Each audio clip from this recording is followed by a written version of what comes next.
Hello and welcome to Design Conversations presented by Icon Finder. I'm your host, James McKinnon, and today we're going to be talking to Michael Flarup, a designer and founder of the game studio Northplay and design resource Apply Pixels, among other things. But today I'm going to be talking to Michael about his 4-year quest to bring a beautiful physical book of iOS app icons into the world. After many beer-fueled late nights, he set the Kickstarter campaign live to launch the book. Now, coming towards the end of that campaign, the book has raised almost $150,000 and is a roaring success. In this conversation, I talked to Michael about why he wanted to create a physical book, what goes into a successful Kickstarter campaign, and the role iOS icon design plays on our day-to-day lives. So, without further ado, let's get into this chat with Michael Flarup. Michael, thank you so much for doing this interview. So talk to me a little bit about, Michael, your background, how you got into design. I know you started your agency initially, you now run a game studio, and also how did you get involved in Icon specifically? I've always been interested in making things in the computer, right? And I was part of the early web and hanging out in PHP, BB forums, and I started making things in Photoshop because I was interested in art. And made questionable digital art, and then started to transform that into more utilitarian art. So wallpapers, I did forum signatures back when that was a thing. Did icon sets, just kind of like trying to use my pirated copy of Photoshop for anything that I could do right back in the day. And at that point, we're part of like a very obscure internet forum called Mac Themes. Which goes down in legend today. We're just a bunch of a motley crew of different people from different backgrounds, just interested in skinning our computers. We did Winamp skins and icon sets and things like that. And it was a pretty obscure hobby to have, right? And it wasn't in high demand. Interface design was like a very niche thing. Then came the smartphone. And I think something really shifted within that community, because here was this group of people that were uniquely positioned to do this sort of work that was suddenly in high demand. And I was part of that group of people. And it was some crazy times. Like suddenly, like this thing that you've been doing at home in your pajamas, right, was like highly sought after, marketable skill. And that's how I sort of grew into the role of a professional icon designer. And now how are you spending most of your time? I spend most of my time as the CEO of Northplay. And that's probably more than a full like day's work most days. But I try also to still keep freelancing, because that's been a stable part of my career and my life for like 15 years. And I really enjoy doing freelance work. And then I do side projects like the App Icon book, for example. I do all sorts of weird stuff. Like I used to, before Corona, I used to have like a speaking career that I really cherished. So yeah, all sorts of weird things. I write, I make content, I do some YouTube videos, and just sort of try to pursue all the things that makes me happy. Michael, I think that's a great way to be. But you mentioned there the App Icon book, and I think we should talk about this Kickstarter that you run. And by the time we're recording this, we've got about a week to go on it. You're over 1,000% funded, over $100,000 backed on this project. Talk me through why you wanted to create a physical book about icons specifically. Seeing as icon design has been sort of like a stable part of my career for so long, and kind of part of my origin story, I felt like, I have lots of beautiful logo books on my shelves, and I felt like it's too bad that no one's ever really produced like a coffee table sized book for icon design. Icon design is of course an ancient sort of design discipline, but if you solely focus on icon design on smartphones, it's just been like 12 years or something like that, right? With like intense development, trends and platform changes. And a lot of art has sort of happened and a lot of it is also disappearing. And so here I was like, I love doing this sort of stuff. I wish there was a book. And I have throughout my own career produced a lot of icons and a lot of templates as well for people. I do icon design resources at something called applypixels.com. And I just do I've just been so involved. I write, I talk about icons, give workshops on icons. So I was like, someone should make this book. And I was like, okay, I'll how hard can it be, right? We'll make a book. And that was like 4 years ago. And I sort of publicly committed to it by, doing, the website and everything, like I'm making this book. And so that took 4 years, and it's been a crazy process of doing it. But mostly it's just come from the fact that I really wanted this book to exist. And why not just do some digital product that you can sell online, create a nice PDF, share that, and then be done with it? Why actually make something that is physical, that is going to be a lot more work, that requires this funding on Kickstarter? Yeah. Why go down that route? That's a good question. But I feel like everything is digital, right, these days. And that's the whole thing we're sort of trying to combat a little bit with this. Like, I think it's a nice commentary on it.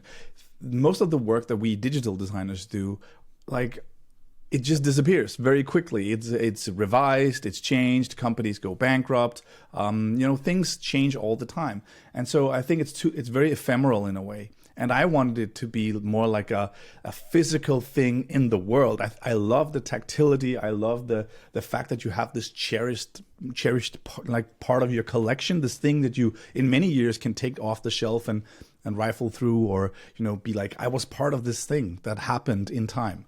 And so I think a physical book is far better vehicle for that, to sort of keep that history. Also, just like nice things. Like digital PDFs are boring. It's like they're just not sexy.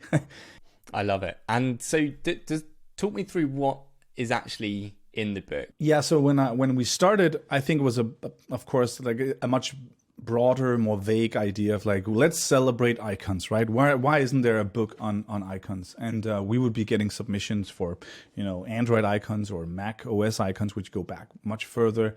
And throughout the period of like collecting all this artwork, it's sort of been clear that the book needed to focus in on one particular area.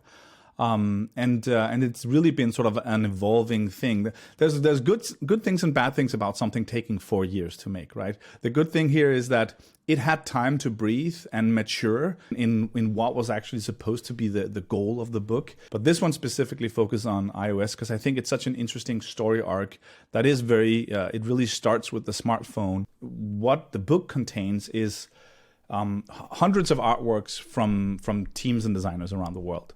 So a lot of people have submitted work, and we have done. And I say we here. I just want to point out, like, a lot of people have helped me with this book, right? So we've had like one of the first people I contacted was Jim Nilsson, who runs the iOS Icon Gallery's website, because I knew he was passionate about curating icons, and so me and him just been sort of like a tag team of like detectives trying to unearth this artwork and doing like internet archaeology, right, together. And he's really stuck with me through this whole period. And I've got like help from Anders Bothman, which I ended up hiring. He's a print designer, and both Mark Edwards and Oliver Lindberg, who's editing the book. Like, there's just so many people involved in this, right? So it grew, and so the book is artwork, but it's also there's some text in it, because I was like, okay, what should we do? Like, I didn't want to do like a big textbook. That wasn't the point. The point was to celebrate the art. It sort of became clear to me as we were building the book that, first of all, it would be cool if I could share some of my knowledge about icon design and the processes that I've built over the years. So that's in the book. That's like a primer on app icon design. And even if people are not interested in becoming iconists, I think those are some cool pages, because it sort of gives you some different lenses through which you can view and sort of enjoy the artworks in the book. And then another thing I also want to get in there, which I'm really happy we got, is artist spotlights. And so there's all these different stories from people from different parts of the world that's been participating in this history. We've got like full interviews with artists that sort of tell their story and how they got into it and why they're fascinated with this part of design. Yeah, so that's what's in the book. Like, it's a mix of things. It is, as I say, a celebration of icon design. 4 years in the making, a physical book, so costs associated with it. You opted to launch it on Kickstarter.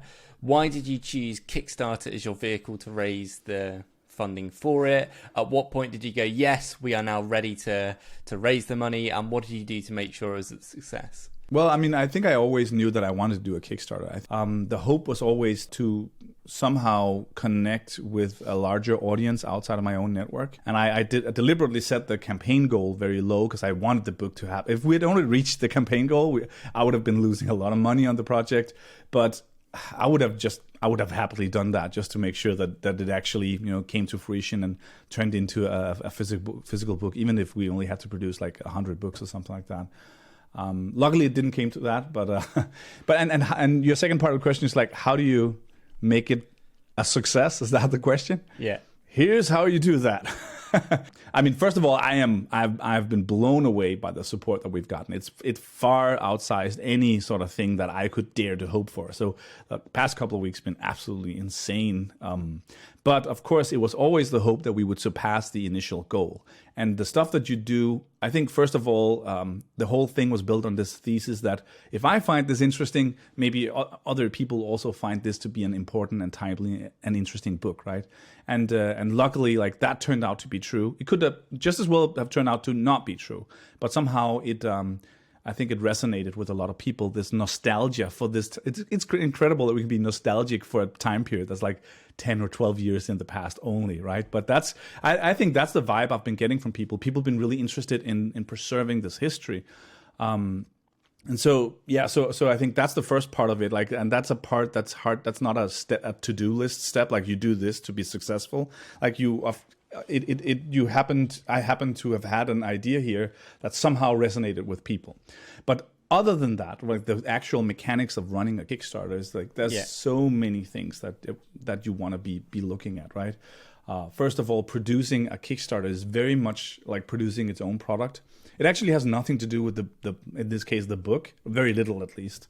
So I worked on this for a couple of months and really stressed over like the video and the material and the writing. We tried to go to the printers. I wanted to get some B-roll of people making books, and the printer was like, "Yeah, you can come and film when we make your book. And by the way, how many books do you want?" I was like, "That's not how this works."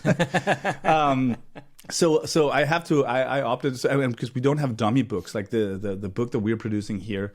We use like this special embossed cover for the book. You've seen the renders with like a holographic diffusion on top, and that sort of stuff. You don't get to produce one of those books, right? They set up the whole machinery.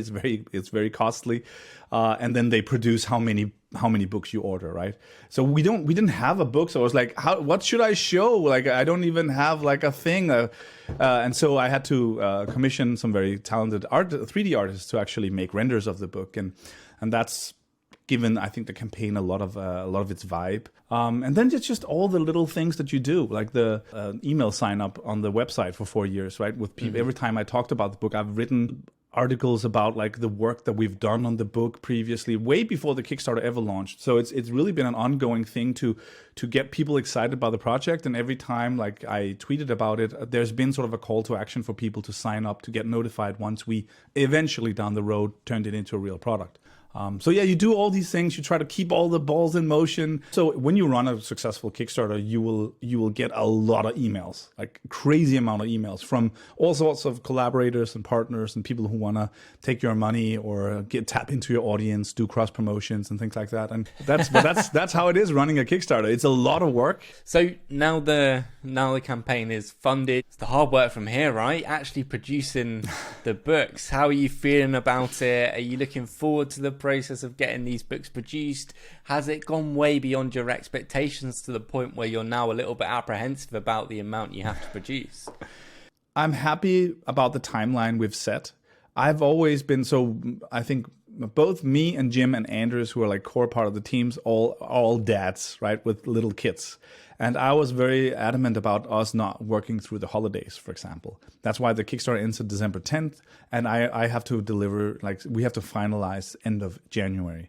So it's left us with a lot of room. I didn't want this project, no matter how well the campaign did or not, I didn't want the project to be in like some sort of like negative burden on our mental health, and it is something that we're doing on the side of doing other things, right?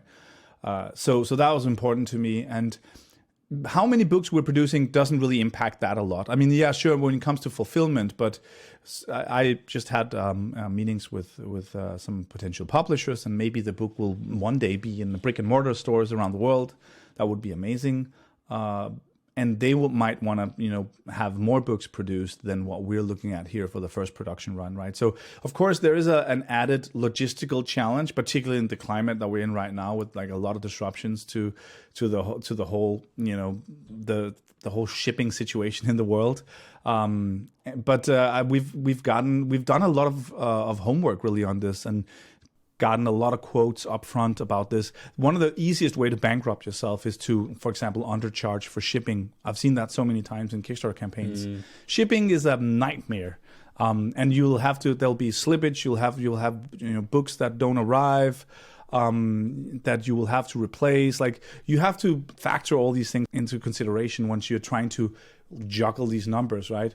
And the fact that they're pledging in a foreign currency for us, like this is euro. I chose that because I thought it communicated better. That Kickstarter will take a fee. We get the money 2 weeks after the Kickstarter campaign ends, deducted with any things. We have taxes. We have a lot of expenses to pay. Like so you're trying to look at it, even though it's a big number. And my mom is like, "Oh, it's payday." I was like, "It's not." I hope that we will break even and probably make a small profit from the Kickstarter. But we also have to produce at least 2,000 books or something like that now, right? And we have to ship those worldwide. Well, Michael, huge congrats on the Kickstarter, the success of it, and actually being able to now produce the book that you've wanted 4 years in the making. Yeah, no, yeah. So I am so happy, and I don't want if I come across as someone who's worrying or overthinking things, I don't want to seem ungrateful at all. This is like the way better than the best outcome we could have possibly hoped for. And I think when the dust settles and we're planning like a little online rap party or something like that next Friday, where we're just going to hang out on a Twitter space and field questions from people or something like that. I think it's going to be really nice. We're going to have a beer and just sort of exhale from the whole crazy process, and then the process of finalizing the book starts, and I'm really looking forward to that. I am personally looking forward to receiving this book. Exactly. Well, Michael, thank you so much for joining me on this interview. Thank you for having me. Thank you so much for watching this conversation with Michael Flarup. What a wonderful and inspiring chap he is. Feel free to have a browse of Michael's work and check out the Kickstarter campaign. But that's all from me and the Icon Finder team. Enjoy the rest of your day.